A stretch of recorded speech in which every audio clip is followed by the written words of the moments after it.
We could probably have a couple of people come up. We could probably have 2 people come up here. Because I think we've got 2 open seats. Well, We have 2 open seats up here.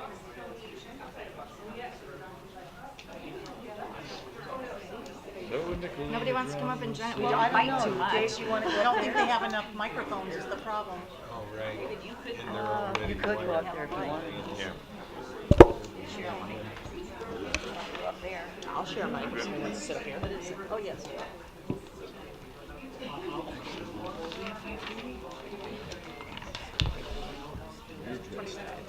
Yeah, I've had a busy day. Well, you came straight from Shea. Yeah, we had a groundbreaking in Welland Park this morning. So that was first thing this morning. It's amazing how heavy wet dirt is. Good evening, everybody. It is 5:30 in the evening. This is great. It's a wonderful event for us to have a joint meeting with our Historic Board Advisory. Thank you so much for being here with us. It's great that we're going to clear up some items and have knowledge between all of us. So we're going to start with a roll call. Do you want to start, Dawn, and we'll go through? Sure. John Good. Stephen Valdez. David Perry. Beth Magnan. Charlie Noble. Teresa Desigan. Melissa Lockhart. Debbie Lux? Greg Julian. Janine Polk. Fantastic.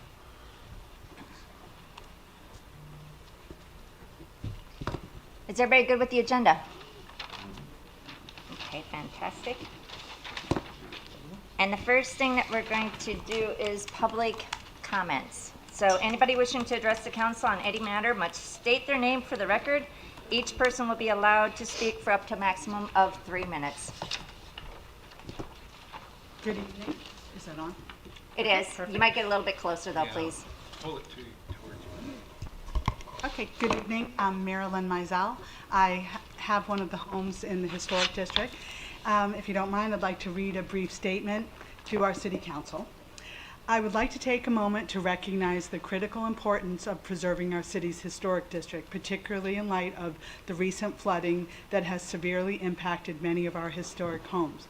These structures are not only architecturally significant, but they also reflect the cultural and historical identity of our community. As a resident, I respectfully ask if the city would be willing to provide a letter or formal statement of support for my historic home that we could submit to the State Emergency Management Office as a supplement of our application for the elevation grant.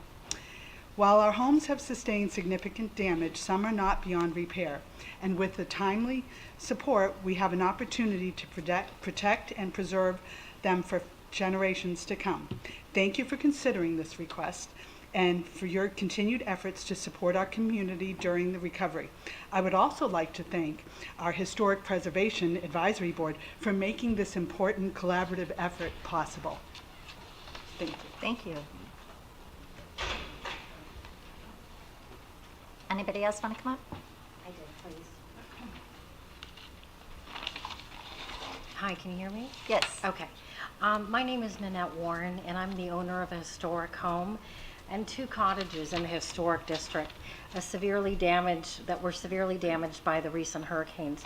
For over a decade, I poured my heart, soul, and my savings into preserving this home, not as a project, but as a labor of love. It was an honor to open my doors to more than 1,000 guests during the 2023 Holiday House Tour. I was proud to share that piece of our city's history. But tonight I'm standing here not as a host, but as a displaced homeowner. One of many who feel forgotten, one of many who are struggling, not just with damage, but with a system that seems unwilling to help us rebuild our lives. My home is uninhabitable, and yet I continue to pay a mortgage, insurance, property taxes, utilities, and maintenance on a property I can't even live in. Never mind the additional burden of temporary housing. Insurance has failed me, FEMA assistance has been minimal at best, and Elevate Florida is out of reach to homeowners like me, who, due to steep upfront costs and the real risk of financial overruns. To make matters worse, my property has become a de facto retention pond for the block because the city continues to approve drainage plans that divert water into adjacent properties instead of the streets. What used to be a charming historic lot now floods during a summer rain shower, leaving my cottages inaccessible and my structures vulnerable. When I raised the concern, I was told the city's responsibility begins only once the water reaches the street. But these new drainage patterns didn't happen by accident. They were approved and allowed to happen. And now, with the neighboring homes being torn down and rebuilt, my property is even more vulnerable to flooding. I'm told I can't demolish and rebuild. I'm told my home and cottages must be preserved. This is the same historic property that nothing's been done to protect over the years. How is it that the city can decide my financial future while leaving me without any support? And let's be honest, raising these historic homes to meet flood codes doesn't preserve them. A 1910 cottage on concrete piers with plastic lattice work and exterior staircases, it's not a historic preservation. It doesn't really honor our past. It distorts it. The city wants us to protect history, but at what cost? Foreclosure, displacement, financial ruins? My hands are tied, and the city is limiting my options. I can't move forward at this point. The city needs a new approach with a new actionable plan that allows us to move forward with our lives while we do rebuild our beloved city. And we really need action now. Thank you. Thank you. 724 Olympia.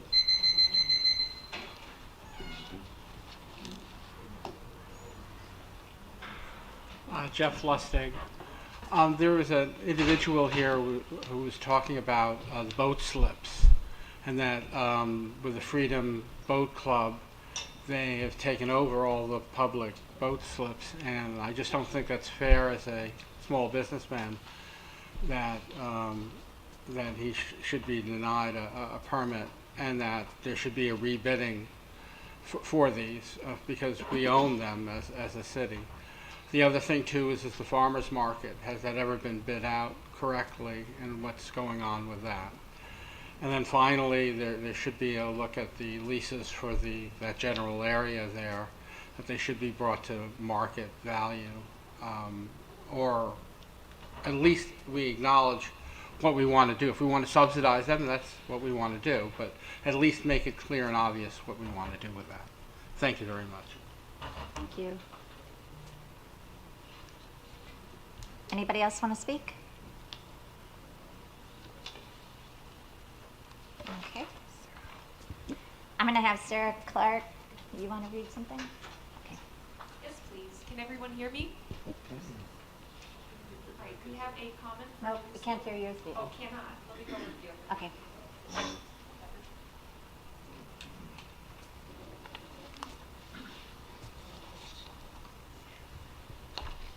Good evening, City Clerk Sarah Welch. For the record, we have a comment that was submitted by Miss Lucille Ponte, one of our Historic Preservation Advisory Board members, as she could not attend today, and I was going to read them for everyone. Due to a scheduling conflict, I will be unable to attend the special joint meeting of the Punta Gorda City Council and the Historic Preservation Advisory Board. However, I would like to provide information for consideration and inclusion in the meeting record on Agenda Item 2D, History Walk/Plans for Ponce de Leon Park.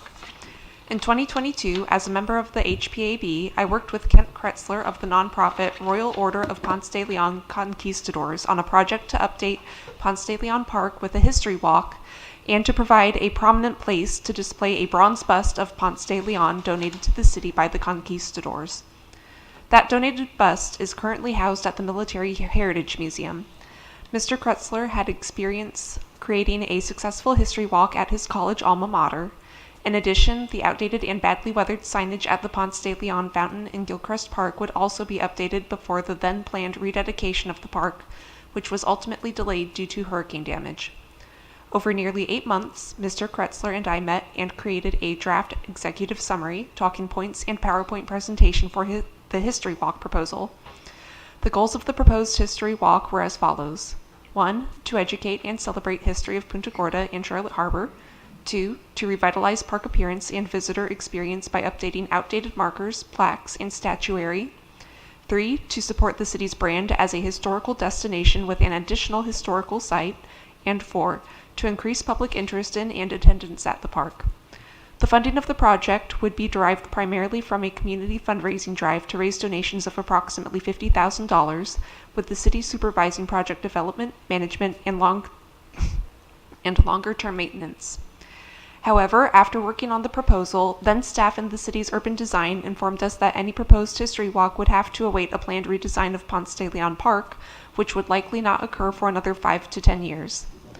In light of this lengthy timeline and the uncertainty of shifting city priorities, the HPAB and Conquistadors agreed to pause our activities on the History Walk. As part of its longer-term planning, it is hoped that this History Walk proposal will be reconsidered by the city to provide a more interesting, informative, and exciting addition to a revitalized Ponce de Leon Park for the community. Special thanks go to Mr. Kretzler of the Conquistadors for his efforts to collaborate with HPAB on the draft History Walk proposal. I appreciate your continued consideration of this proposal. Lucille Ponte, HPAB member. Thank you, sir.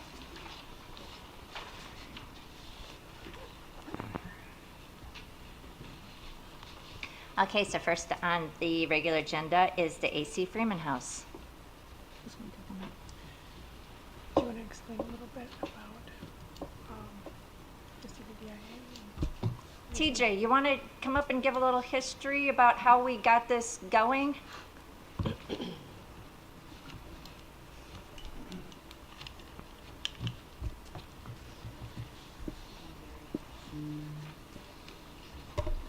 Good evening, everyone. Hi. TJ Thornberry, for the record. Gosh, how far back do we want to go? So we met on the sidewalk in the historic district several months ago, and you posed the question, Mayor Lux posed the question, what do you think we should do with the AC Freeman House? And I said, well, what do you mean? We're not going to tear it down. That's not an option by any means. It's an asset to the city. So we had gathered with some city leaders and the CDBIA, Donna Barrett back there in the audience, and met at the house. I was fully expecting to find a disaster, and to my pleasant surprise, it really wasn't that bad. A lot of the furniture that's in the house is very historic. It's preserved. You can barely tell that there was any moisture in the house whatsoever. Mostly superficial drywall, some AC issues, and primarily outside. And you've got some roof issues. There are a few breaches. And so the idea came up where what if we, as the Builders Association, and kind of a private-public partnership, so to speak, took on the project. And take on the project. I've met with Ron, our building official, and he verified some of the code nuances that we might, that we were concerned about facing. And again, really not that bad, as long as we're replacing like for like, and like kind, the historic preservation aspect of it. We're not going to be tearing down walls or opening up passages or adding bathrooms or remodeling kitchens or anything like that. The goal would be to get it back to its usable condition, and I would stay shy of saying glory, because of course that's going to be subjective on what when that house was at its ultimate glory stage. But since then we had a subsequent meeting with the city and to kind of figure out how this might be structured. And I believe we are currently waiting on a draft of a lease that Mr. Leskovich is working on. And once we receive that draft, we'll be reviewing it. And then ultimately I've already presented this to our board as a concept. When I say the board, meaning the Builders Association, they are the governing body, they make all the decisions. And they green-lighted the concept.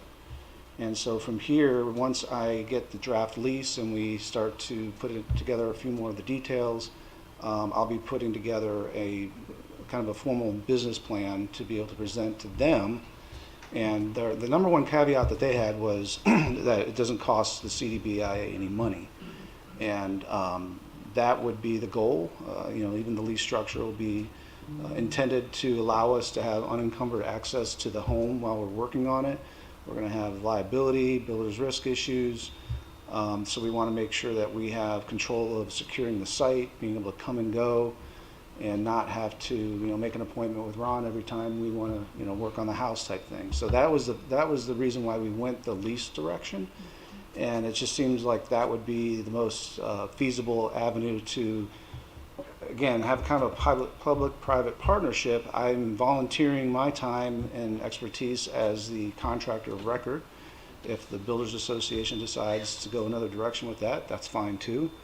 And again, the goal is to, as builders, give back. We're going to be trying to, I'm going to be donating my time, and we're not going to be marking things up. I can't promise that every sub that we're going to have working on the job is going to do the same thing.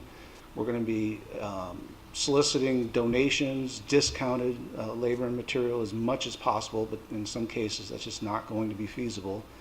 And again, just like any job that I have, it's important that it cash flows. We don't like subs and suppliers waiting on payment, and I'm not in the business of financing and being a bank. So for us, when we replace the roof, we want to be able to submit an invoice. It would be going through the CDBIA. Again, this is all still in conceptual stage, and then that invoice would then be paid. My goal too would be to work with a city representative, whoever you guys designate, to sign off on things before they get done. So here's the roof price, here's the material specs, here's exactly what it's going to look like, and have that, just like I do with my customers, have them sign off on selection materials so that there's no misunderstanding between what we're doing on site, the materials that we're using, and what the end result's going to be. So that's kind of a nutshell where we are today. So I certainly open up for any questions. And you're going to ballpark price? Yes, so that was another pleasant surprise. We did a preliminary ballpark estimate. And coming up, again, with any renovation project, you don't know what you're going to have until you really open it up. So shy of doing investigative demo, we're coming up with around $400,000. And that would be a new roof, and that would be, our goal would be, just like any house we're working on, would be like triage. We're going to start from the outside, get it watertight, and then move to the inside.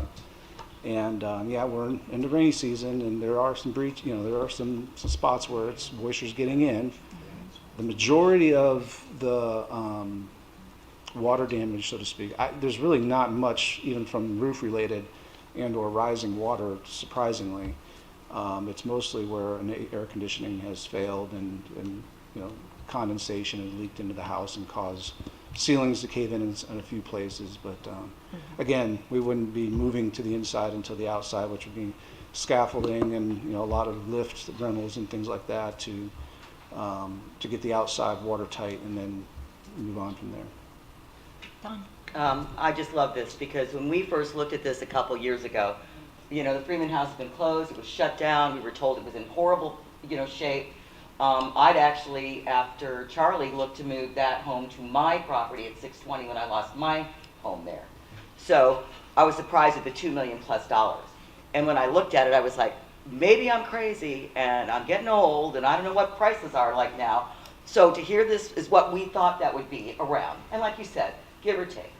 We also have grant funding. That's matching grants, so we got that in place.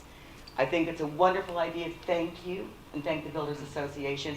My thing is, and the other thing too is, you're right, there was no water inundation in Helene and Milton in that house, in the Freeman House. Not that I could find. There isn't. So my thing now is a time frame, and I understand we're talking about people stepping in and helping us out here. So do we think it's possible within the next year, maybe? Well, the time frame that I'm putting out there is give us 18 months. Okay. And the reason is, if you were hiring me as your contractor to do Right. this job, this was your private home, it would be about a 6-month project. Got it. You have But procurement. anticipating, again, trying to get some public involvement, I mean, envisioning maybe even doing some fundraisers or something like that, but also trying to keep the costs as low as we can. And we already have several members who have kind of caught wind of this and have called me and said, hey, I want in. Right. We might sell them a brick or something with their name at the end or something as part of their donation. But Just one more thing I wanted to point out. so so that's the reason why I'm asking for the 18 months. It could be a year, it could be less. That's okay. I just want to sure. make this point because I kind of glossed over it. We've got a matching grant. And so We do still, do we not? No, maybe not? Because if we got the matching grant, when you're talking $400,000 and we got $200,000, the city pays $200,000. Am I wrong? It is likely that we would not be able to have the grant funding allocated to us with this project, but that's okay. Why though?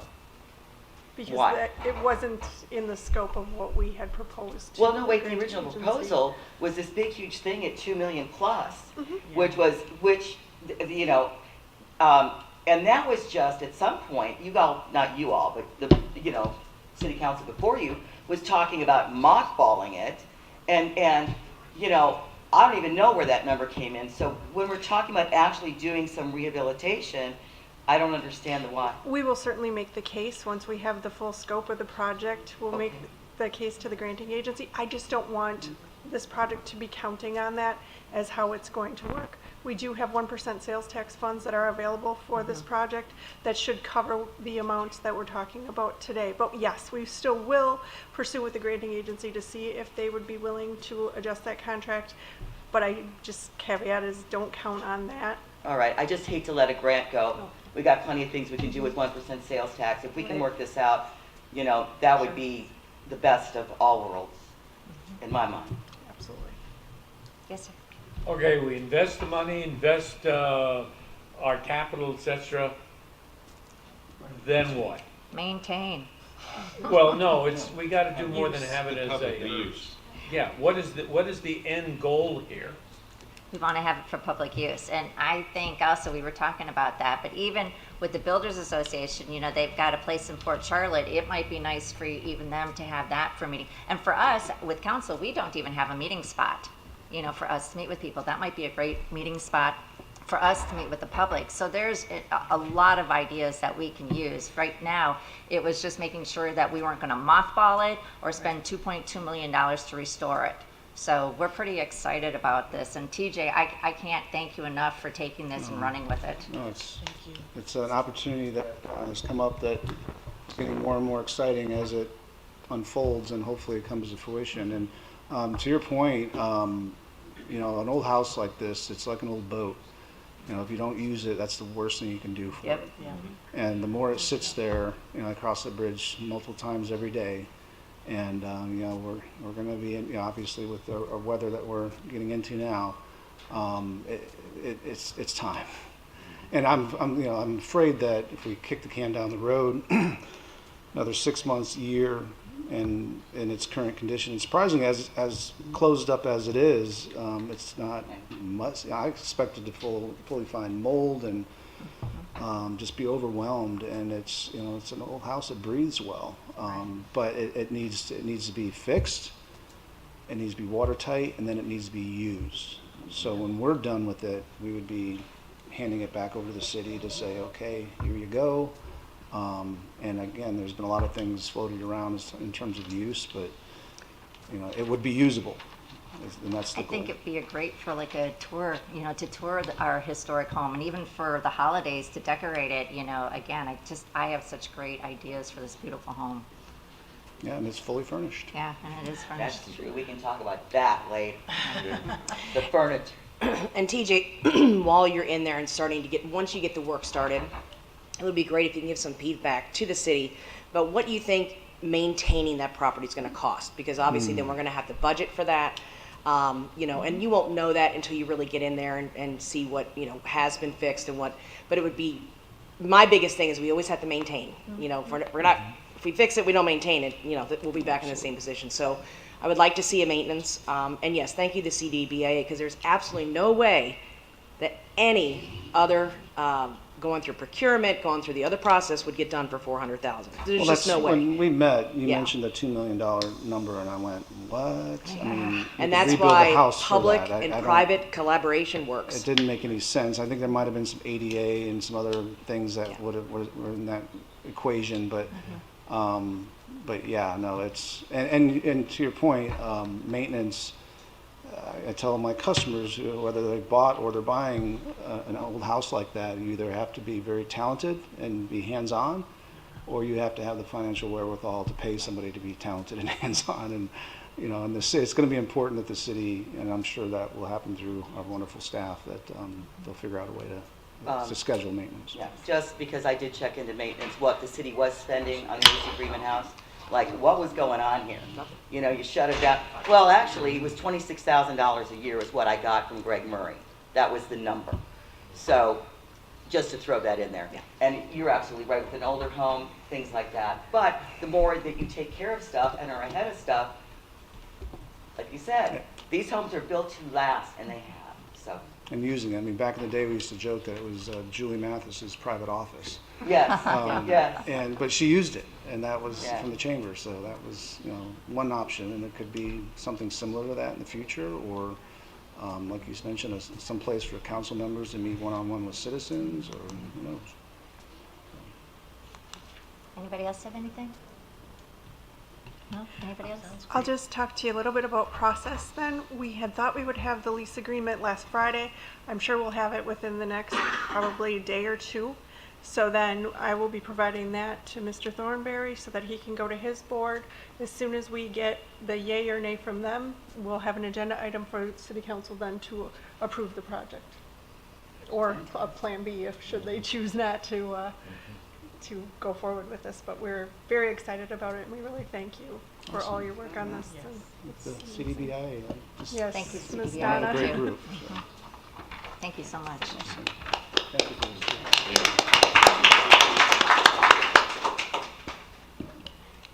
Okay, next we're going to talk about the historic city hall.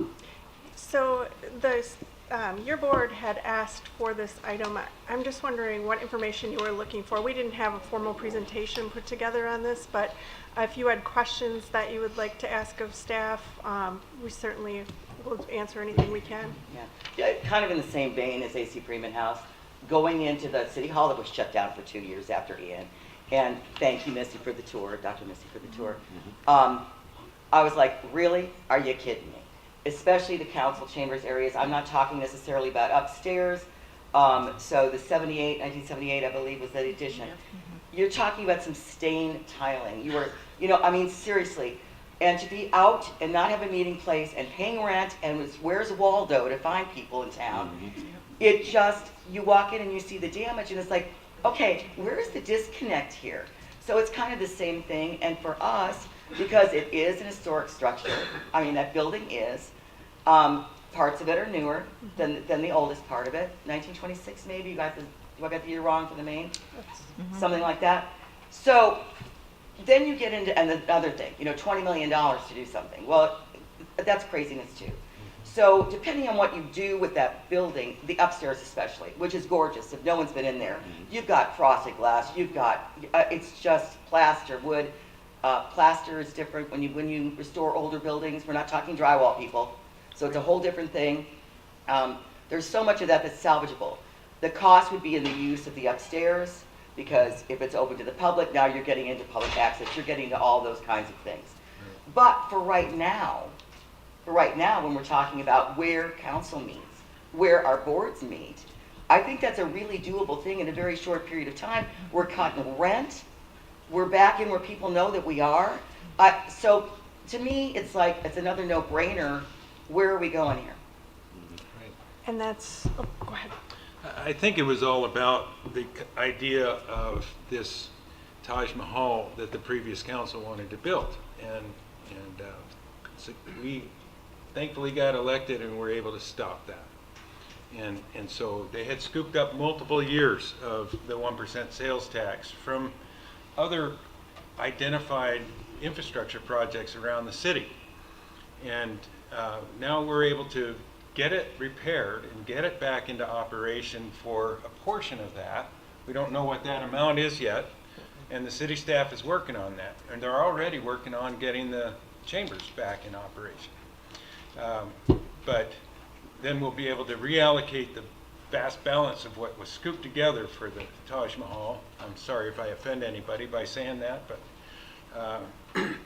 we can now fund some of those other infrastructure projects around the city that are desperately needed, and including the historic district infrastructure project that's been studied but unfunded. And so I'm looking forward to that.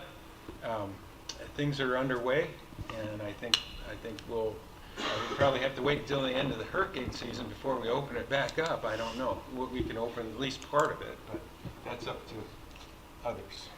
And just because that really wasn't inundated in Helena Milton either. That building really, when you're talking about water inundation, it wasn't. And I think people are, are under the misconception that these buildings did have that kind of damage, and they didn't. So. We do have some remediation work to do, and that's kind of what's slowing down the process on the 1978 edition right now. Right. But that work, that's going out to bid. We'll get the mold remediation company in there, and then from there, all of the concept drawings have been done. We'll be ready to move forward with that. The roof bid is going to be on next city council agenda, so the roof will get taken care of. And then this council has also done something else. They've asked for the historic portion to be looked at to figure out what the costs are going to be. So we are taking all of the information that was gathered by the past contractors. We're having them we're hiring a consultant to look at that information, update it to today's numbers, look at what is really absolutely needed in there, take out all the things that made it the Taj Mahal, those types of things, but really just a rehabilitation project to get it back to the way that it was at a certain point in time. So. Can that be done in stages so that the council chamber is open and then the Yes, rest ma'am. gets Oh, yeah. fantastic? Yes, ma'am. And Public Works has already secured all the leaks too, prior to hurricane season, so thank you for doing that, so we have no more leaks going in there, and then we're looking at the roof, and like you said, we're doing the mold remediation, and that's gonna just like take off and be done. And how many seats? I think it's like 78 seats? Yes. 78 spots for people to go in. Before, they were saying there was only going to be like 12 or something crazy like that if we didn't tear it down. So we are really excited and really thankful that Urban Design and Public Works and everybody's worked so hard to make this happen for us. So Yes, and our building official as well. building official, yeah, thank you so much. So we're going to get that 78 portion done as quickly as possible for us to get in there and then and I think we were talking maybe $4 million for the renovation of the. The last number I saw was 5, but I don't know. Someplace around, but it beats 20, and Right. we're not sure Yeah. exactly of everything, but we're really happy that we're gonna, keep this, and like Greg said, we don't have the Taj Mahal going anymore. It's actually gonna stay historic for us. Melissa, Janine, anything? Any other questions on that? Greg, anything else? Greg, anything else? No, I'm good. Okay, decision-making board versus advisory board. I put that on. And the reason I did is and it probably, we should talk about this after we talk about contributing structure list, but we don't have to really discuss it in depth tonight. It's a thought and a suggestion. We're an advisory board right now. Other cities and other counties have preservation boards. The advisory's not there. It's not really a big difference, except the advisory board has more decision-making powers. So people can't jump over us and go to you, and then we have the power to make some decisions. That, of course, they could always, if they don't like the decision, they can always appeal that, obviously. But what's happening now is because we have so many issues with contributing structured property here, and so we can talk about the contributing structure list, which I think is after this. But that was just, I think we need to look into that. I'm not saying it's something we want to do, but I certainly think it's something, and we can decide what that means, right? We're writing that. You all decide what's in there. What powers do we have? What powers do we not have? What powers do you want to keep? What things you just want to, would you just handle it? Kind of situation. So it's just something I think we need to look at.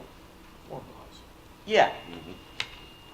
I think too, with a lot of these things, I think it's smart for each of you, and this is just my personal opinion, to be taking a look at this, what's historic, even with, renovating the historic part of the city hall. I think it would be really nice for you to have input in it, because this is your area of expertise more than it is ours. And then we would just make the final decision, yes or no, but it would be up to your recommendations. I think that's very important. And same with the contributing. Actually, we got the historic walk first. I think did Lucille said that what Sarah read into the record because she couldn't be here, and that's Lucille's thing. So if she wanted to do a formal presentation, we could move it to a different meeting. And she's put that presentation in the agenda as well. Yeah. I can certainly reach out to her and add that as a future city council agenda item, work with our public works department and urban design to determine really what the schedule is for renovations at Ponds Park, and if there are if it makes sense at all to do a portion of the history walk in the meantime. I'm just trying, we don't want to lose sight of this project. At least me personally, I think it's a great idea. We want to keep it on our agenda as well, too. Well, just because I wrote it down, you know, when I saw it at the last council meeting, you had that presentation about the kayak center and stuff at Ponds. Right. So there's things that people are looking at. It kind of would work, like you said, do it kind of together maybe. So Lucille said, she talked to urban design and it would take 5 to 10 years. Is that accurate? For all of the renovations that were scheduled for Ponds Park, probably it was at the time. Yep, probably very realistic. I know there are plans still for a new playground out there, eventually new restrooms out there. To wait until all of those things are completed, that probably is a timeline that's realistic. That's why I'm suggesting maybe we look at how we could do things to enhance that park in the meantime and kind of design the new features of the park around what we've already done then at that point. Do more of a phased approach then, yeah. Yes. Awesome. Okay, so the last one is properties added to local register of historic places.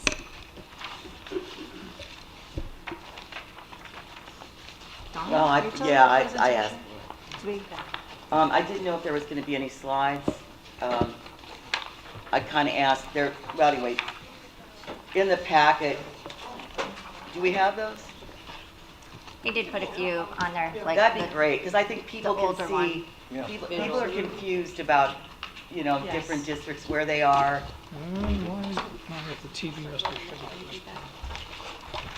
And I think the main discussion is about what was recently added with the contributing That's homes. true. You know, That's it's not true. what's on the national, it's Yeah. what is there. Exactly, and I've got the whole list of the contributing structures here, which anyone can get. This is the one that was revised after December 2023 when Mitchell Austin, when he was in charge, took some properties off the contributing structure list, put some properties on the contributing structure list, and was never clear about what the criteria was for that. And neither was Greg Murray at the time. No one could give me an answer. And then, of course, they all left in November, and I talked to Joe LeBeau, I talked to Lisa Hannon. I never got any criteria for who's on and who's off. So when I talk about the contributing structures list, and this is as it exists now, with homes that were taken on or off, not the one that was before December 23. The letters went out December 2023. My concern is for property owners trying to figure out what they're going to do, because your home is probably most of you your biggest asset, right? And you know how much money I'm going to put into fixing my house up. What am I going to do? These are huge decisions that that we're very cognizant of. We're very aware of it. So my suggestion was, the homes that were put on, you got a letter, homeowners got a letter December of 2023 that said your home is on, which it wasn't before, your home is off, which it was before, or your status is the same. It was on and it's still on. Property owners got those letters. Maybe they didn't understand what they meant. My suggestion was to give some autonomy back to property owners. The very least we can do, since we don't know what the criteria was then, is if your property was taken off the list and you want it back on, there's reasons for that. If you have it on the list, then you're not subject to the 50-50 rule. But you've got insurance issues. If you're on the list, you got to come to HPAB for certificates of appropriateness. Okay. If you're off the list, you are subject to 50-50. You do not have to come to this board for certificates of appropriateness for certain things. So there's pluses and minuses that homeowners you need to be able to make that decision for yourself. Only for the people, though, that were added or subtracted in 2023. The reason being is we can't go back to 1991. Well, we can, but that would be crazy. So those particular people, we can alleviate the stress and the pressure, and you make up your mind what you want to do. And if you have questions about what pluses or minuses are, ask anybody. Most of us understand what those are, you know? So, and I've been asking for this for months. So what I really want immediate attention to is, letters were supposed to go out to those property owners a couple of weeks ago, but because the LDR situation came up, they were thinking, well, maybe that's not the time to do that. I still think we can walk and chew gum at the same time. I think these people need to get these letters.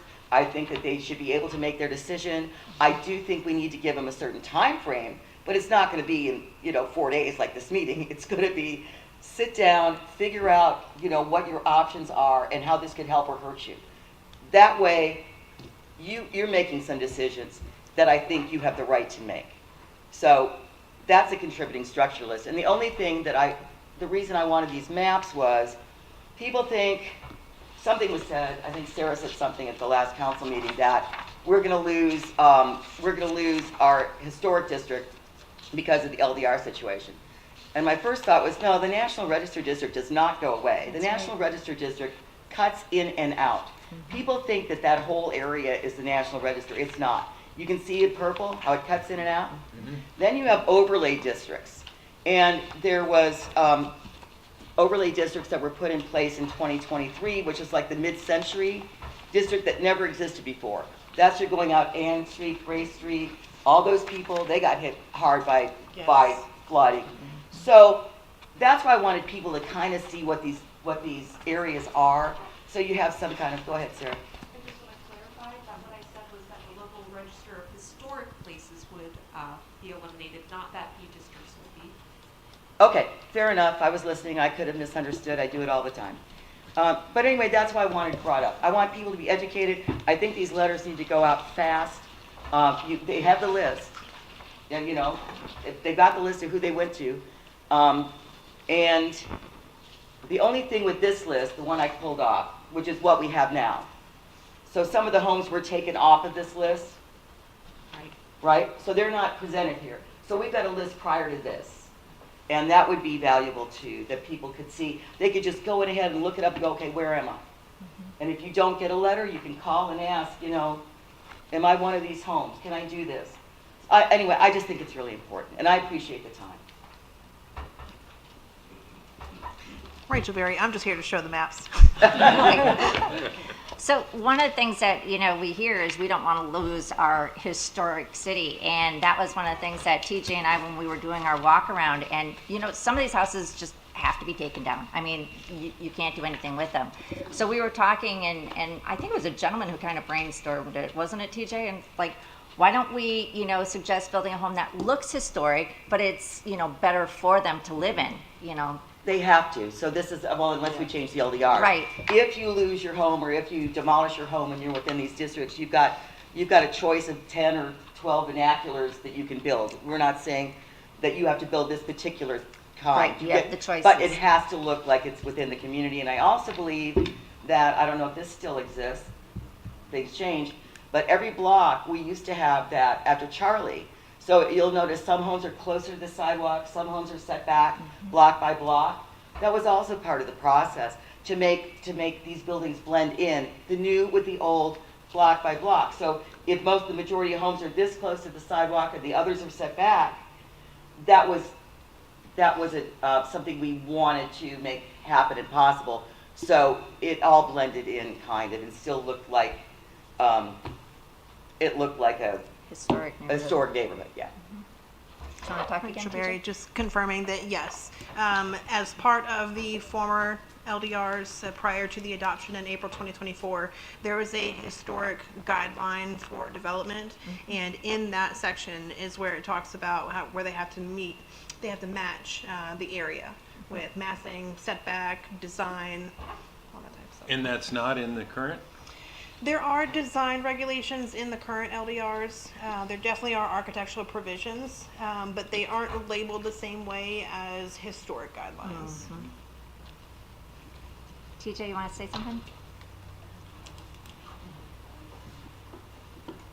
Hi, TJ Thornberry. I just wanted to, in reference to the idea of when the gentleman approached us, if I recall correctly, it was a discussion that we were having about how can we take the density and the duplex concern off the table with some of these houses and fast track if it doesn't make sense. And at the time I was really, and still advocating, evaluate on a case-by-case basis for what makes sense to fight like hell to preserve, or what makes sense to come down and start over.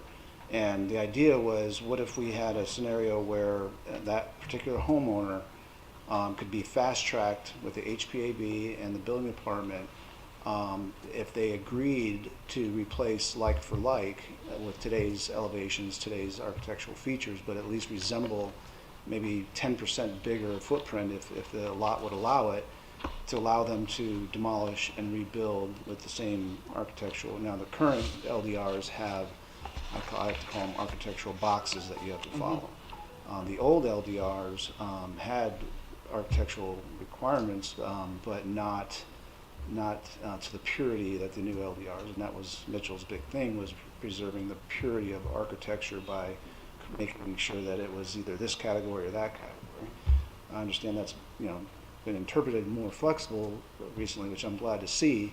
But that was, if I recall correctly, we were just trying to brainstorm, and the gentleman approached us on a bicycle and said, well, what if you just, let them build, as long as they agreed to build similar to what was there.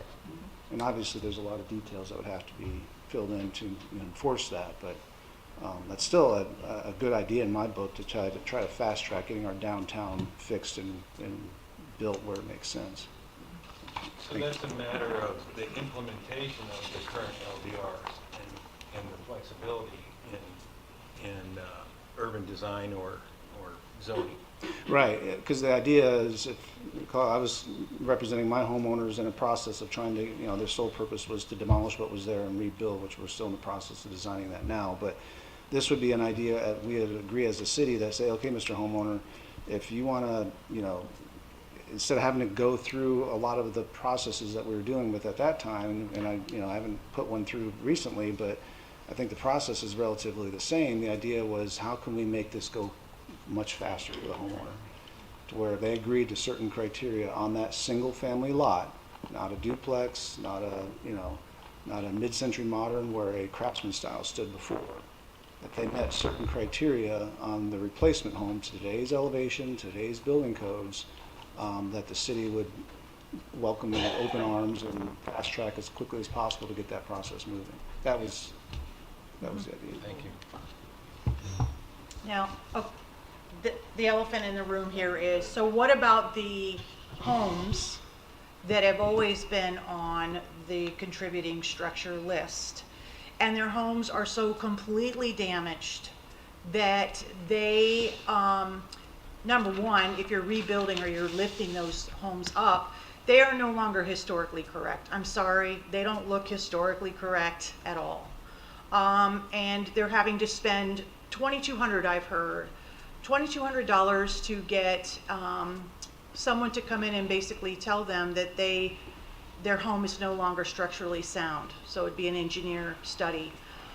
So we asked for them to spend this extra money to get off the list. Is that still going to happen? I think that's the elephant in the room here, that we're still going to, in order to preserve a historic neighborhood, that they still have to, if they're on that contributing structure list, they've never been taken off, they've never been newly put on, they're still going to have to be up against this. Yeah, see, we talked about this right after the storms, this board did. And that's, Lucille Ponte was the chair at the time, and she was talking about the law that, what we have to go by as a board. If you want to come to us for demo, if you didn't give us a structural engineer's report, we couldn't even vote on it. That was the process that had to be, our hands were tied. So Mr. Thornberry, and I don't know who else came up with it, decided to jump over that process get the home delisted, which was, you know, that's gonna be a whole hot mess. And so then they didn't have to come to us for demo. So that's how they got away with not going through that process. And you're correct. So I was gonna bring up the thing that wasn't on here was Elevate Florida, and that's what Mrs. Mizell talked to. Elevate Florida is 75% it's a program with Florida. If it can be done and funded in 2 years, they've already got 12,000 people, I believe, that have applied for this. They know they don't have the money for all the 12,000. But the program is 75% that the state would pay and 25% that the homeowner would pay for the cost of raising the structure, elevating the structure. So you're right, certain homes would look crazy. They look like, you know, fish camps on land, right? You know, you gotta go up, let's say you gotta go up 12 feet and your house is 1,600 square foot. It's gonna look weird as all get up. I understand that. So the problem with homes that were like really old homes, you know, like pre-1900s, like 1896, let's just use a number, or 1910, or 1906, and we still have these homes, you know, you do want to keep them. I think, depending on where they are, how high they have to go for the you know, what do you call it, the number, the elevation, the flood elevation, depending on where you are, what street you're on, it's going to be different. It could be 10 feet, it could be 12 feet, it could be 8 feet, it could be 6 feet. So that's where you have to go. So obviously, depending on the size of your house, depending on how high you have to go, that kind of stuff. Problem being is I don't see how we can, if we can do one of two things. We can say, let's not have an historic district anymore. Because if I want to take, like, Laney's here, she's 508 Palm. It's that beautiful, it looks like a New Orleans. It's got the purple shutters, it's got the fertile gates, it's a gorgeous home. And raising that, depending on how you do it, I think would still look cool. It just would. That's but we all have personal opinions about how things would look.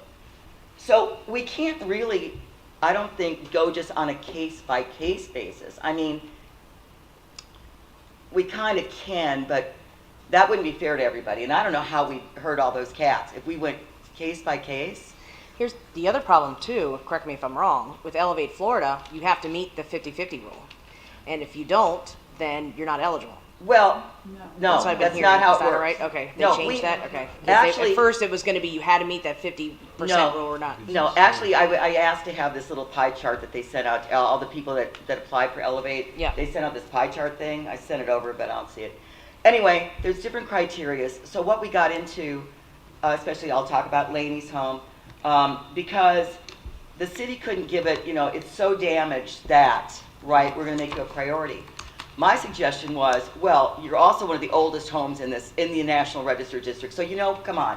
There's different criteria that we need to apply in our city that has been really affected. Number two, the difference between Charlie, which blew roofs off, you know, and twisted things on twisted homes. So yeah, they're uninhabitable, or you're going to get, you know, they're condemned.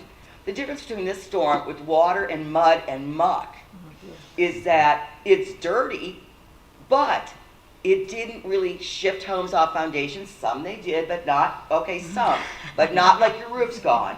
I get it. I'm just saying it's a different kind of storm. And so, and when I hear people go, well, you know, there's termites, every house has termites. I don't care. Some of them are, you know, they're holding hands, keeping your house together, actually. And so, what was the damage from the storm? What's this kind of other thing? We can go down these roads that can really get, you know, really messy and icky. So, for the Elevate, Elevate Florida, I do think that we can, as a board, and as a city, the board can't do it. We're an advisory board. I mean, we can write a letter, but it doesn't mean anything. But if you guys say, you know, we ask you and our board writes a letter and you support it, that even though the damage doesn't fit what they want from the building department, that says it's so damaged that you fit the criteria here, there is the other criteria. You are an historic home in a National Register District. You don't want a demo, you want to elevate. I think that's also giving the property owners the autonomy that they need. I mean, Because think about this, there's no guarantee with the Elevate Florida program that they're gonna pay a dime.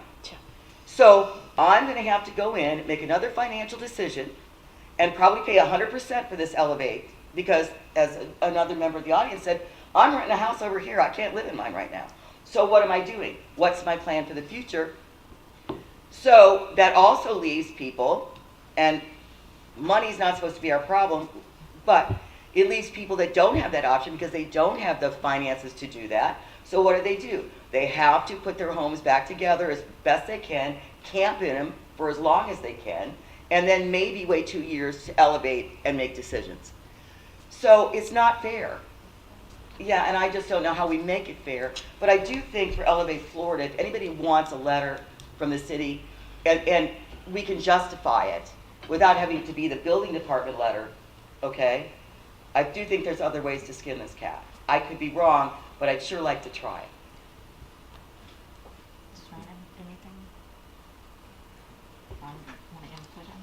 Well, I'd just like to say, so it is an unprecedented situation where if you're displaced, you want nothing more than to get into your home.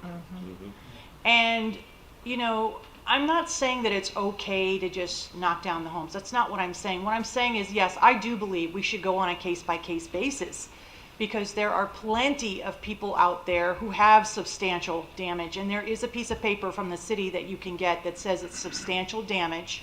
You have to get an appraisal of your home first, and then you have to prove that it's substantially damaged. If you want to fix it, then you go ahead and fix it. But if you don't want to put the money into it and think, okay, it might flood again, then you have to lift it. And this is what people are really up against: $200,000, $300,000, $400,000. I mean, you may as well at that point just knock it down.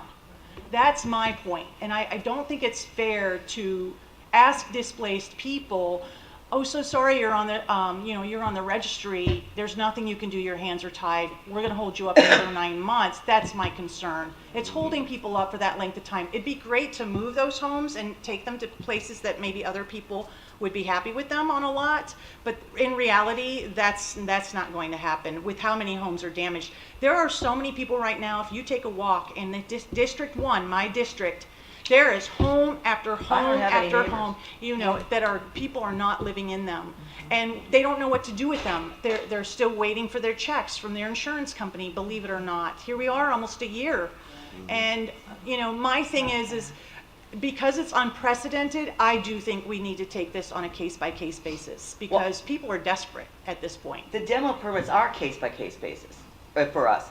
I didn't mean that. Okay. I'm talking about the demo permits are case by case, and we talked about this right after Milton, If you want to take that out of, you're going to have to change the rules that our board operates under. If you want to take out that they don't come to us for a demo permit if they're on the contributing structure, let's take it out. Yeah. Take it away from us, because then anyone that wants a demo can demo. But be careful. Because if you've got someone that's got a 1912 house and someone that's got a 1926 house, and by the way, they're not particularly that damaged. They bought an historic property. They invested into the community because they liked it, or maybe it's been sold 3 times. I don't know. See, there's options all over the place. But you either have it one way, you can't have it both. So if you're saying that don't come to us for the demo permit, which the demo permit, you have to have a structural engineer's report. That's the way the law is written. So you got to change the laws for our board, or we don't have these options that you're saying. But be careful, baby and bathwater situation. Yeah. We change that, then anyone can demo anything they want. So be careful about that. As far as if you want to say we have an historic district, we get to a point we don't have contributing structures. We really aren't an historic district, and that's up for the community to decide. Frankly, if we've changed this much and storms have changed us this much, that's a community decision. But for this board to be stuck with people saying, oh, they're the hysterical society and they don't want to do anything and it takes forever, that's not us. That's how we have to operate. That's the rules right now that we're living in. Well, and I mean, and again, it's been unprecedented, right? None of us have been down this road. I've been here 27 years. I've never seen anything. I feel like there's a way that we can get everything that we want. Maybe we don't. there does have to be some due process done, I believe, by homeowner. But I think in this case, like what Janine's saying, is that you can pretty much tell right away whether that home is going to be savable or not. So, maybe we do something like a fast track option where, okay, they still have to come to you because in normal times we want to make sure people aren't just going to say, oh, good, I can demo it. They have to show some proof. I mean, I think there's been one out there that they've actually not even submitted any indoor pictures yet or whatnot. So, you have to go through some process. And maybe you say, I don't know how we do this, but we say, hey, listen, if you are going to not be able to do this structural engineer, you really want to get back in your house or speed up this process, that somehow we have some kind of communication that, bam, it can just go right from you guys to council and put it on our agenda as quick as possible, have that conversation and go on. But I do think it has to be a case-by-case basis. Because, again, none of us want to see all the historical homes go. I think you open up a Pandora's box if you just don't allow any process. I think people will take advantage of that. So I think we still have to have a process, but there's got to be a way that, just like we have emergency, we go into a state of emergency, we can bypass all the red tape. There's got to be something that we can do to kind of put that into place that, okay, a year or two after a storm like this, we put an emergency procedure in place that if a resident wants to talk about demo options, they can bypass your board to come to council to get that done quicker. Or not even, because that would be the However building everybody department wants to decision. do it, yeah. You But see what I'm saying? we have state of emergencies for a reason, Yeah. and that bypasses so much, and I think that's something we could probably put into place that would help process. Yeah. Teresa, I have a couple of questions. Does the city have any numbers of how many homeowners are displaced? I mean, you live in the neighborhood, so you can walk around and Do we I'm have- displaced. Yes, I knew you were. Right. I have 2 homes and neither one of them is livable. They're both Okay. past 50%. So. Do we have numbers of how many homes now have been demolished like to within the historic district? Does the city have any records of, I'm sure you must. Yes, the demo permits are provided to city council monthly.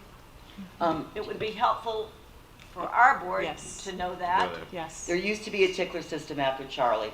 We did that. So that was anything that went to the building department for demo. If it was a contributing structure, there was a tickler. It kind of lit up so that they knew that HPAB had to be, part of the process. So I don't know if there's any kind of tickler system like that. I can certainly look into it. Yeah. Sorry. Teresa Deskin. I was on this board after Charlie, and I saw way too much demolition by neglect, and I just don't want to see that happening again of laziness and, okay, I'm just going to let it go, so then I have to tear it down. I think that is tragic. Mike, did you want to talk? Yeah, State your name. Mike Polk. One thing I wanted to kind of piggyback on what TJ said was the property appraiser right now, if you had a house, okay, and you demolished it, you can build back a structure as long as it's within 10% of the size that your existing house is. Your assessment will be the same even with the new house. Now, there's legislation, I don't know if it passed or whatever, they were trying to increase it to 30%. Okay, so at least that will help the people that do have to rebuild not have to have an undue burden of a substantially higher assessment and taxes in the future. But I think there are some limitations on the time frame. So you might want to get that information out there. It might be as many as 3 years, but that's something else that you have to consider. If you're going to tear down your house, what your taxes are going to be afterwards. I just think I think you guys are going in the right direction. We need to streamline it. We're now almost 8 months with our house. We demolished one. The other one, we're still fighting on both claims with our insurance, and they just neglect. They basically ghost you. They don't get back with you. They ghost you, and a lot of people are getting frustrated, and it's expensive. We're fortunate because my mother has a house and she's there by herself, But if I was paying rent every month, I would not be too happy right now. And we're looking at 9 months once we get a plan approved. So I understand where everybody's coming from, and I think we need to work with the people. I mean, like Don said, this is for some people it's their biggest investment, and they have to make a smart decision. And it's really tough. I tell you, I'm when you have to go up to 11 feet and your ground's at 2, you're basically having to build a 2-story house. And it's really driving the cost up. So, that's another thing that people are going to have to take into consideration. Thank you. Mike's right, and I've got the T-shirt for this. So, lost my house in Charlie. It was 1,620 feet. It was a fish shack. It was a shotgun house. It was cute. We just restored the whole thing. So, it's gone. And thank you to Frank Deswin and the Save Our Homes Amendment, which said that you would have your real estate taxes, your appraised value would stay there as long as it was the original square footage under air plus 10%. If they go 30%, that's great. So now I got to put a house up 12 feet in the air that's only 1,620 square feet, right? So that looks weird, right? So he's talking about 2 stories. So the house I built, 620 Marion, it's that big white one with all the columns. I had to do historical. I had to make it look historical. I had, we had to figure out the square footage. That's why we put an atrium in the middle, so that under air was like this. So the house didn't look weird. So those are all the things. I mean, I understand what's going on here. And it was 3 years to get that built. So 3 years of living someplace else. And if 30%, that would make it even nicer if you have to elevate. It makes a difference in the look. But Mike's right, and thanks for bringing that up, because this is what people are facing. And two, I think that we need to have some sort of a Venn diagram. Here comes my teacher. Venn diagram of your home is damaged, and then underneath that, there's got to be 2 different things. You get estimates, and if your estimates are over 50%, you have it appraised so that you can find for sure that it's not the assessed value versus the the market value. And then if you're not over 50%, fine, go ahead, proceed with your permits. And then, so there needs to be, here's what happens in an emergency situation, boom, boom, boom, boom. So people aren't like, what's the 50% rule? I can't spend 200,000? Oh my goodness, and then the city's telling you, oh, sorry, you can't spend that kind of money. And then, Right. they're at a loss. So there does need to be something where people feel like, okay, there is really a process because we're going to have this happen again.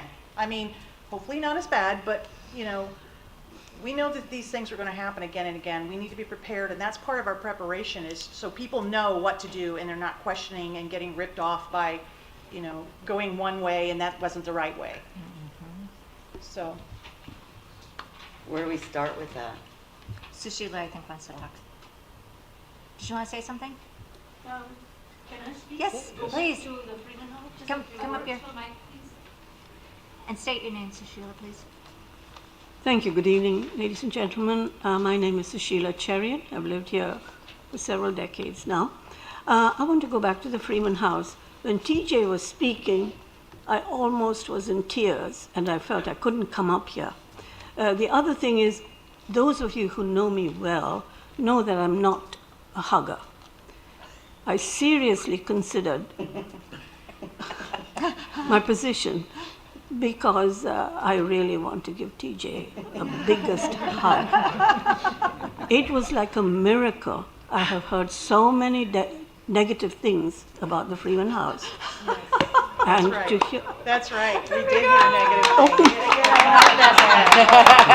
Really not that bad. My pleasure.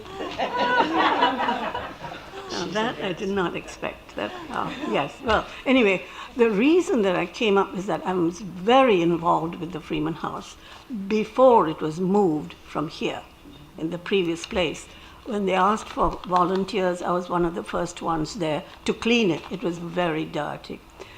I cleaned the column in the salon. Don't anyone ever say living room. It was a salon. So I cleaned the big column there, but it was a dark gray. I climbed up the ladder with my cleaning fluid and my rags, and it turned out to be milk white after I cleaned it.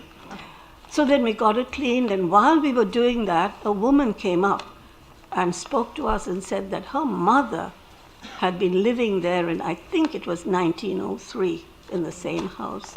And that really, I think it was 1903 that she said. And that sort of energized all of us, that we were preserving something historical. And I have been on the Historic Preservation Advisory Board before. I did my 3-year stint and I got out of there. So, I'm sorry, that didn't come out right. So anyway, TJ said something about the uses for the building. There are many uses. We all remember that the chamber used as an office. The other thing is, I have been a docent in that house. They used it for wedding receptions and many, many functions, public functions like that. It was decorated completely Victorian style. Upstairs on the right-hand room is the kids' room. And there are still drawings, I think now it'll all be gone, but there were drawings by the kids, really babyish drawings, and that was still preserved. And I used to be a collector of antique Bibles, and my oldest Bible was 1791 in Old English, and I was going to donate it to the Freeman House. Should I leave? Very quickly now. But I didn't because of the storms. I think Charlie came and destroyed that idea. So what I'm saying is we can use it as a tourist attraction. There were many, many people, and it would be a revenue enhancer. So I would suggest, and when the old council, the words, let's mothball it, were used. Yes. And I think Ms. Lockhart can attest to that. I was destroyed hearing those words. No, we should not. We should use it, enjoy it, and let the community enjoy it. And I think that's basically all I have to say. And thanks for the hug. Good Lord. Thank you. All right, thank you. Thank you. And you're right, we did. We talked about mothballing.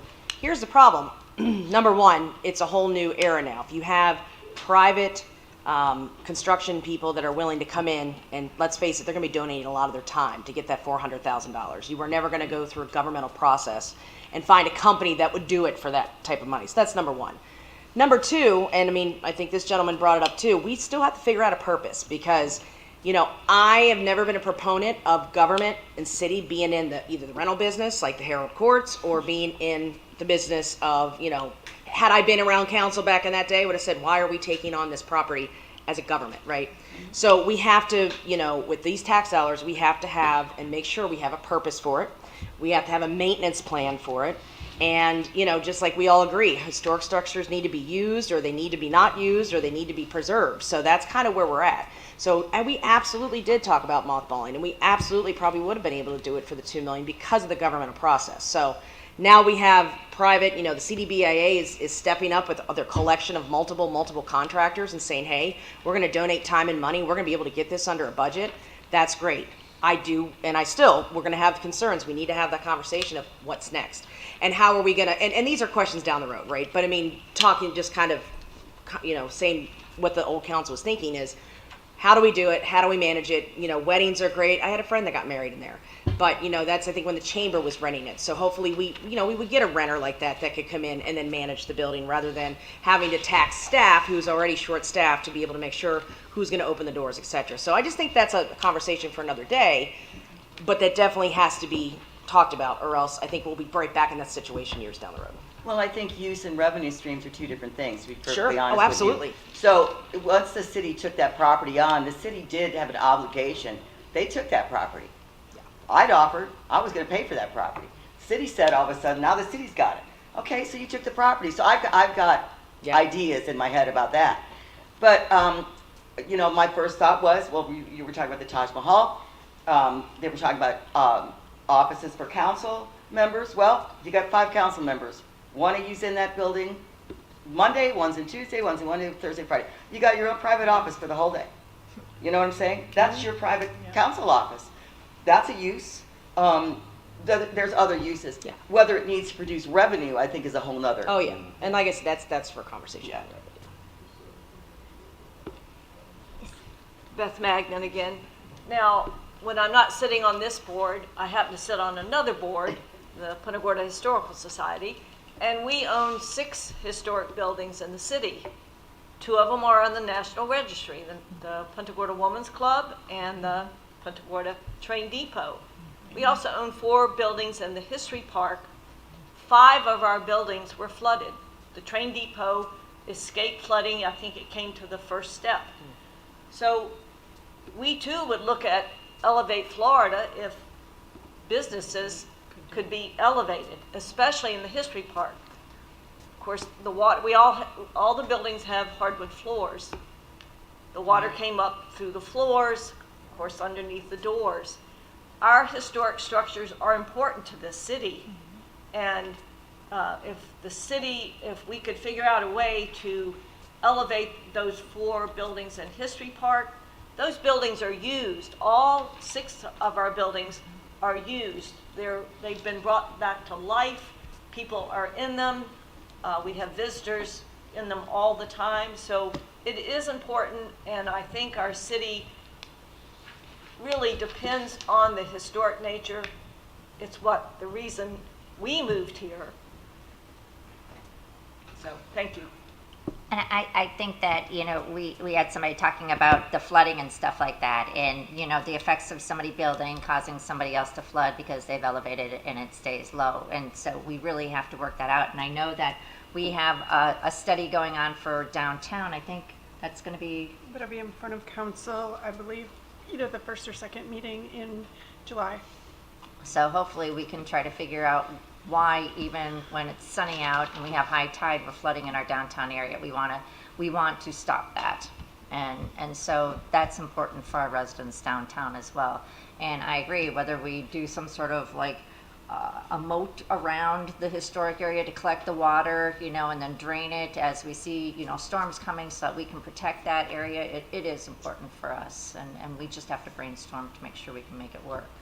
So we feel bad. We're trying our best. I think if you look at all of us, we're trying our best to do what's right for our city and to protect our residents, to protect our history here. Okay, could I ask a question of the audience? How many of you are contractors who are right now either redoing a home in downtown Punta Gorda, or you are building a brand new home in downtown Punta Gorda? How many of you are out there that are doing that right now? Okay, so we got a lot of contractors in here who, they're trying to make a difference, is all I'm trying to say. And nobody wants to get away from the historic district and do, I don't think anyone's building a bunch of duplexes. The values of the properties are way too high still. So I appreciate all you guys who are working on houses right now. It's not an easy job, and just hope it keeps up. Any other comments? I have a comment. I'd be happy to sign a letter of support for Elevate Florida for the homes that need it, want it, if that's something that we can do. Fine with that. And this is probably a good opportunity too to reach out to, Yes. higher up and keep putting the pressure on state and, our other local representatives and let them know what's going on. Absolutely. It's Ron, I'm building official here. I don't think that's actually necessary. I have helped 2 residents here. The state is very aware of historic buildings being exempt. FEMA is very aware of historic buildings being exempt. Florida's the one to put that into law. So I had one resident call me, very bright lady. I wish I knew her name. She's a dentist here in town. We were talking back and forth. What she ended up doing, with some advice, she got a document, I'm assuming from zoning or planning, stating that her property actually was historic. She submitted that as a substantial damage letter stating that I am exempt from substantial damage letter, and it went through. I had another resident had the same issue. I gave him the same advice. He did the same thing. I need you guys to understand a little something when it comes to substantial damage, okay? Before Elevate Florida, that was a nasty term. Contractors know this. Nobody wanted to be considered substantially damaged. Nobody. They did everything possible not to be considered substantially damaged. Fought it, fought it, fought it. So that law was put in there because if you did make that threshold, you didn't have a choice. You were either tearing your house down or you were lifting it. You didn't have a choice. So that's why the codes are written in such a way, especially with the market value, because the market value is the highest price of that structure. So the state says, let's take the highest price possible. If you look at our energy code based a lot of requirements on assessed value. It'd be 30% of the assessed value because that's a lower number. They want to bring that building in compliance with energy code. When it comes to substantial damage, they pick the absolute highest number they can to allow people to still fix their house and still stay in their home without all that extra cost of tearing it down and rebuilding new or elevating it. Okay. As far as the requirements for getting a substantial damage letter, it is on our website. It's on the building department's website. I've written it out. It's pretty clear. It's been there for, I don't know, probably 8 months or so now. But it's written out there. If you have a historic home and you did apply to Elevate Florida before they shut it down, it is shut down now. Nobody knows what's going to happen.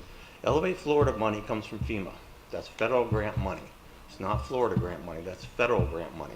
What Florida did is they stepped in and says, we're going to try to cut your 3-year process down to 8 months, 10 months.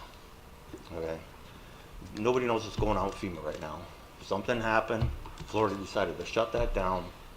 If your application was in, they let you keep on processing it. If you had an application in your historic home, just get the document showing that you are historic and write in there that you are exempt from a substantial damage letter. They know this. Everybody knows this. When it comes to FEMA, I had a meeting with FEMA. They asked me about my numbers, what we considered was severely damaged in the city. I came up with 600 plus. They actually smiled because they used their documentation. They had 200 less than me. So they were happy with our process that we were doing. As it stands right now, when you talk about repetitive loss means that's a home that had 2 flood events. So it had 2 flood events and it had 2 claims to insurance company. Right now that number only stands about 264.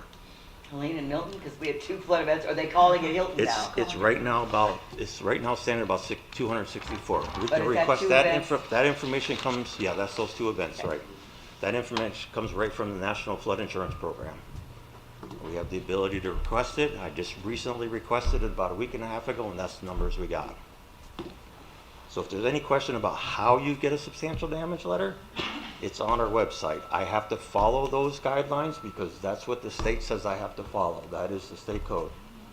What's that? I don't want that. I don't want a substantial. Okay. And I have a request here. Do you want to come up to the? From the audience? Come up to. Yeah, come on, I'll answer you. Come on, Marilyn. Here, talk. For the, this is from, it's Marilyn Mizell again, from the Elevate Florida. They're specifically asking me for that letter. And with all due respect, I had $1 million of coverage on my home. There's nothing on Zillow, Charlotte, property appraisers that's going to say that my home is worth that at this point, okay? But if you try, there's not going to be. Are you historic? Yes, sir. That's It's a what I'm trying 1920s. that's what I'm trying to explain. What they have done for past residents here is you get the documentation stating that you are historic and you already been, you have to give the document that shows you actually historic. They won't believe you. You can't just call them up and say I'm historic. That's why I was requesting a letter. But we can get a letter saying that your actually And address is historic. I'm of the mind No, of sorry. that substantial damage. I don't want that. I suspect that might come Well, back to. unfortunately, the Elevate Florida, there's They're just saying they will prioritize it. Yeah, but there's all different levels to Elevate Florida. Yeah, Not I'm aware. everything is about lifting your home.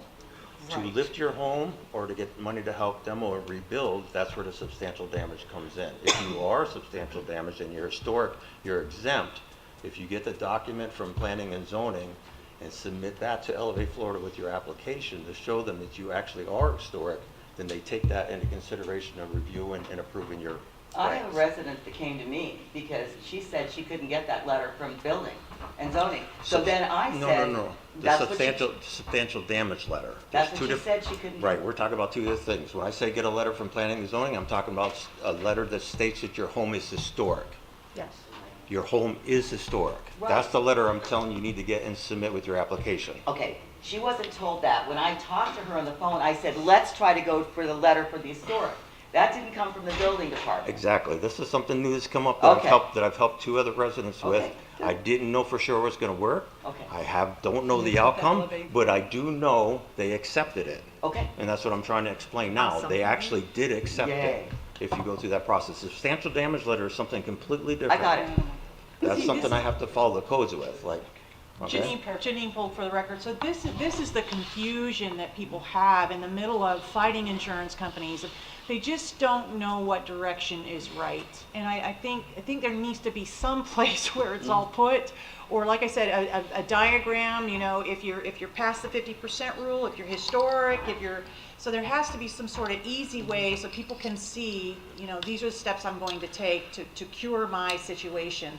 And with the whole substantial damage report, your home after 50%, to me, you have to knock. It is substantial because that's what FEMA tells us. After 50%, it is substantial damage, and 50% adds up like that anymore with the cost of construction and the labor. So I think that's where we're having kind of a little bit of a misunderstanding. I know that FEMA asked me for Elevate Florida, said, oh, we need that letter of substantial damage.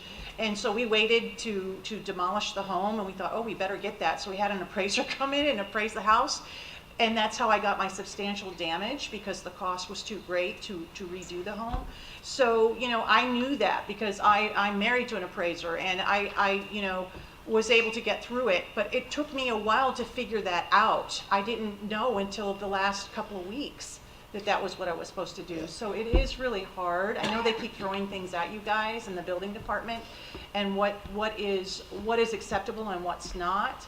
But I just feel like when you're in the situation, you feel you really need some place to go to and know this is where I am and this is where I need to go, because it's all been very confusing. People call me all the time and ask me questions, and I don't know how to answer it, because now you're telling me the historic homes and all this. I wish I'd have known that the other day when someone called me, oh, you're exempt. I would have been happy about that, but you know, it's just hard to know. I agree, what and to I do. can't tell you how many residents I've talked to since Hurricane Helene and Milton, and every Yeah. one of them are back and forth. A lot of them call up and we're asking for a substantial damage letter, and I said, do you really understand what you're asking for? Yeah. Well, no, I need it for Elevate Florida. I said, okay, let me explain it to you, because that is a legal document. Right. When I follow the process that the state puts out, when I'm done with that, can you challenge it? You can challenge it. When I make you follow that whole process all the way through, it's going to be really hard for you to overcome Undo that. it. So when I explain to them, once I give you a substantial damage, you're pretty much going to be stuck tearing down your house Right. or lifting it, they change their minds.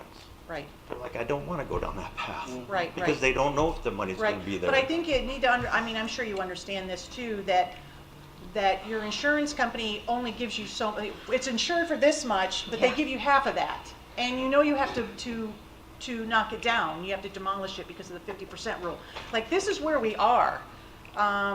You know, the 50% rule causes you to knock it down. That's just the way it is. And that's why I wanted that substantial damage report, because I wanted to show my insurance company, you gave me half of what I've got it insured for, but it was substantially damaged, and they're still like, oh well. And that's what we're all up against. I think it's frustration and you know, not knowing where to go next. And it's expensive. No one wants to rebuild a house. You know, it's expensive. So Reach out to the building department. I'm happy to answer any questions for anybody. I mean, I field phone calls day in and day out. You know, give a call if you need specific answers or guidance one way or the other. I'll do everything possible I can for you. I have to operate within the code, but I will do everything I can for you. Okay? thank you. Thank you. What was your name, sir? He's the director of building. He's the director of building. That was actually very good. Thank you, Ron, for coming up and Yes, explaining yes, that. that gives was us a lot of- huge. Anybody else have anything to say? Yes, sir. It's kind of off the subject, in the subject, in an odd subject. We do have what I would call public art here. We have the statue in the park of Ponce de Leon, and we have our homeless Indian here that seems to get lost all the time. And I just want people to, it's part of us, but nobody knows it. You just go by it, and, I mean, we've tried to put it together, but just, it's just something I want that on people's minds. What are we going to do with the Indian? What does the Indian mean to us? I'll be presenting to the city council. There we go. On the 18th of June. You're welcome to come. I'll be there. My presentation.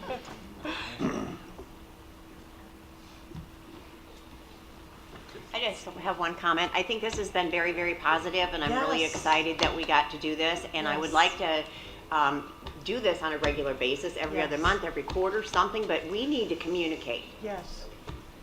Thank So- you, Dawn. Dawn really Yes. pushed to have this. I really appreciate it, Dawn. We only have it to shut She it doesn't up. You're I know. awesome. Thank you for getting this. I think a Yes. lot of people appreciate that it was actually conducted and we had some really good conversation. Yes. So can we get some sort of a follow-up date to follow up on everything that was discussed and how we can keep moving forward so that we don't go stale again? Certainly. Thank you. With council's approval, we'll get that scheduled, perhaps September. I would guess we should be able to get that together. September? September, would that be? Is that suitable? It's suitable with me? Yeah. Maybe 12 weeks. Okay, the clerk's office will get some dates out then, and we'll get that scheduled. Wonderful, thank I you very was much. just thinking, but I didn't want to say it out loud. Thank you, everybody. Then meeting's adjourned. Thank you. Thank you, council.